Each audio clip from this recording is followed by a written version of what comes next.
Très heureuse de vous retrouver une fois de plus, mesdames, messieurs. Bon après-midi et bienvenue à ces bulletins d'infos. La Commission électorale nationale indépendante, CENI, compte publier la liste des électeurs le 20 septembre prochain. Cette publication de la liste des électeurs s'étendra à travers de nombreuses antennes dans le pays. C'est là, dans le cadre des élections générales du 20 décembre de cette année en cours, que va organiser la centrale électorale malgré quelques soucis. Explication dans cet élément.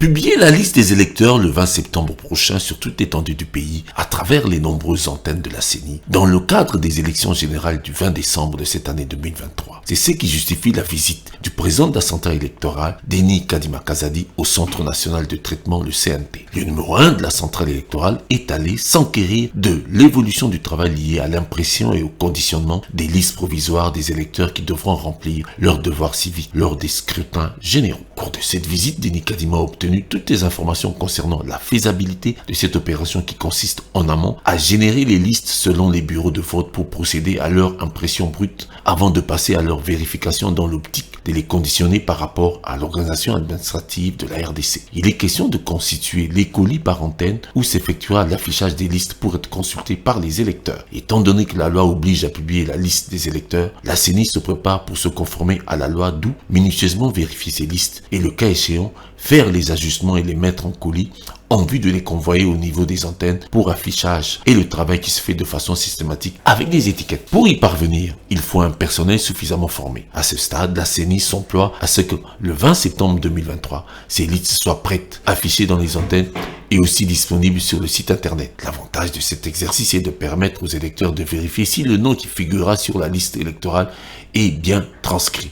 Au cas contraire, réclamer la correction. Et pour finir, le délai accordé pour les éventuelles rectifications prendra 30 jours avant la publication des listes définitives des électeurs qui vont participer au vote.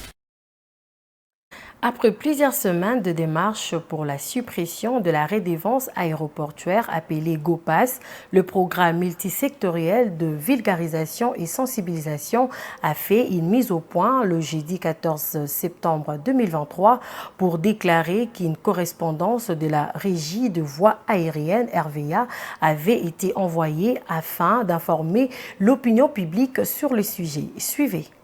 Dans un communiqué signé par le coordonnateur du PMVS, Ludovic Kalengay, et toute son équipe se disent engagés à mener d'une manière citoyenne et conformément à l'article 67 de la Constitution une descente sur terrain à l'aéroport de Ndili à Kinshasa, ainsi de palper du doigt les différentes réalisations faites. À cet effet, ils informent l'opinion publique que les descentes auront lieu du 17 au 18 septembre prochain à Kinshasa, dans le Haut-Katanga, dans le Nord Kivu et dans la province de la Tchopo. Cette descente aura comme objectif identifier les réalisations et l'impact positif dans la réalisation des infrastructures aéroportuaires. Il convient de noter que le PMVS, qui a reçu plusieurs plaintes de la part de la population et des voyageurs en particulier, mène depuis plusieurs semaines les démarches pour exiger la suppression de la redevance aéroportuaire appelée GOPAS. Pour cette structure, depuis l'existence de cette taxe, rien n'a changé dans les aéroports.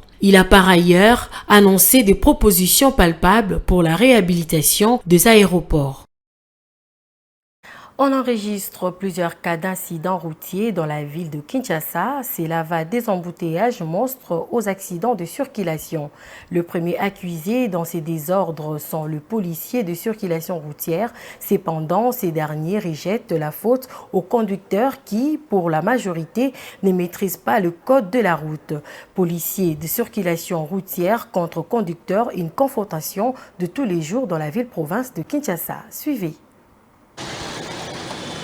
Kinshasa, boulevard du 30 juin, il est midi, c'est une heure de pointe dans la capitale congolaise. Le trafic est plus dense, tout le monde est pressé, surtout les conducteurs de taxis et taxibus. Malgré la présence d'un agent régulateur au carrefour de l'avenue de l'Équateur et le boulevard, le code de la route est foulé aux pieds. Sans gêne, on empiète sur la ligne axiale et ont franchi la ligne droite contenue devant l'agent de police. Toujours sur le boulevard du 30 juin à la hauteur de La Poste, la situation est plus inquiétante. Sans moyen de locomotion pour pourchasser ou stopper les contrevenants, les roulages placés à cet endroit se démerdent pour faire respecter la loi au péril de leur vie devant des conducteurs qui refusent d'obtempérer. Prenant son courage en main, cet agent de l'ordre a réussi, non sans risquer sa vie, à stopper un véhicule qui a brûlé le feu. Voiture immobilisée, la discussion éclate entre le chauffeur et les policiers qui s'est introduit dans les véhicules sur demande du conducteur. Le conducteur se défend.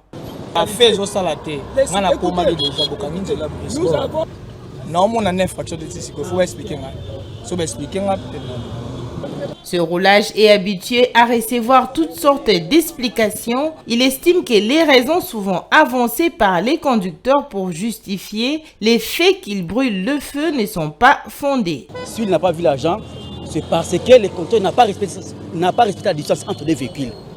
La raison pour laquelle il n'a pas vu l'agent. Il était derrière l'autre véhicule collé.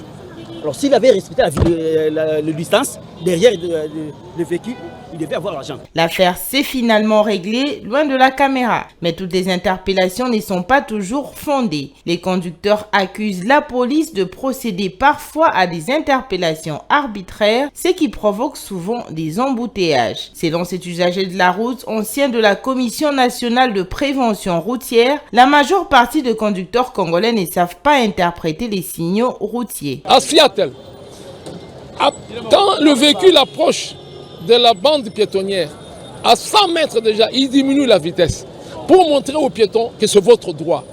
Mais ici, au contraire, vous verrez quelqu'un qui vient pian.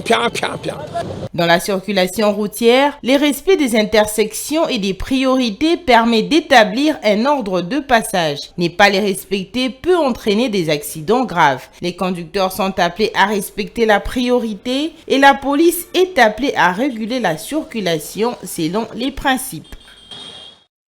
Et pour finir, coup d'envoi le jeudi 14 septembre 2023 de la phase 2 des activités du projet de réhabilitation et bitumage de la voirie de Kinshasa. Ce lancement s'est fait à travers un atelier de 2 jours qui a réuni les intervenants dans ces projets. Ils se sont réunis pour mutualiser leurs connaissances afin de mener à bien cette deuxième phase du projet qui porte sur 36 km répartis sur 14 artères et un pont dans la ville de Kinshasa. Suivez. Certaines routes de la capitale où la circulation pose problème à cause de leur mauvais état vont bientôt recevoir un coup de jeune. Non seulement elles seront réhabilitées, elles vont également être couvertes de bitume. Le projet couvre 36 km répartis sur 14 artères, dont 5 ayant un linéaire de 16 800 mètres, ainsi que le pont sur la rivière Njili, devant relier la 15e rue Lumété sur poids lourd à l'avenue Kulumba dans la commune de Massina à l'est de la ville. Le projet de la phase 2 s'inscrit dans la même portée que celui de la phase 1 et a pour objectif de 1. Désenclaver les quartiers populaires et pauvres et assurer la liaison directe entre les différentes communes de la ville de Kinshasa. 2. De rendre viable la circulation des biens et des personnes en toute saison. 3. Améliorer les conditions de drainage des eaux pluviales et ménagères et contribuer à l'assainissement de la ville. Toutes les 2 phases du projet coûtent au total 121 millions de dollars américains, dont 50 millions de dollars proviennent de la Banque arabe pour le développement économique de l'Afrique, BADEA en sigle, sous forme de prêt à la RDC. Le fonds des contreparties venant du gouvernement congolais est de 5 640 000 dollars américains. La directrice de cabinet adjointe du ministre des Finances invite les autorités congolaises à respecter leurs engagements. Et c'est là que je voudrais nous interpeller tous, la partie congolaise, pour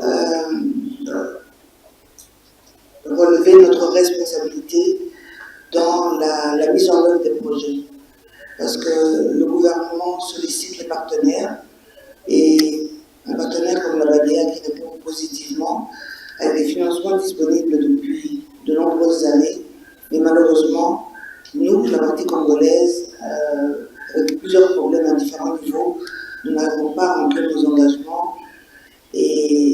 c'est là où je voudrais vraiment appeler toutes les parties prenantes. La Banque arabe pour le développement économique de l'Afrique est très déterminée à aider la RDC dans ses processus de désenclavement de quartiers populaires de Kinshasa. Voilà pourquoi elle accepte de financer la deuxième phase de ces projets.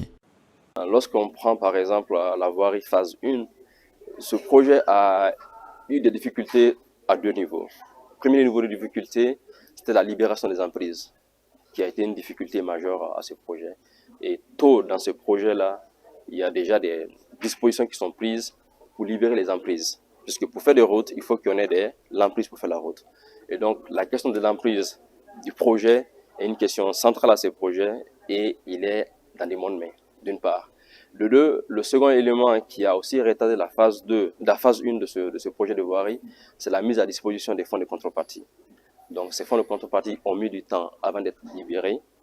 Et la bonne nouvelle, c'est que les fonds de contrepartie pour ce projet sont libérés à 100% et sont à disposition du projet. Plusieurs quartiers de Kinshasa connaissent depuis 3 ans des travaux de construction et de modernisation de routes secondaires. Ce nouveau projet augmentera le nombre de routes praticables dans la capitale, ce qui va considérablement diminuer les embouteillages. C'en est fini pour ces bulletins d'infos. Merci de l'avoir suivi. Restez connectés sur Mandiko Télévision. Une pensée, un écrit.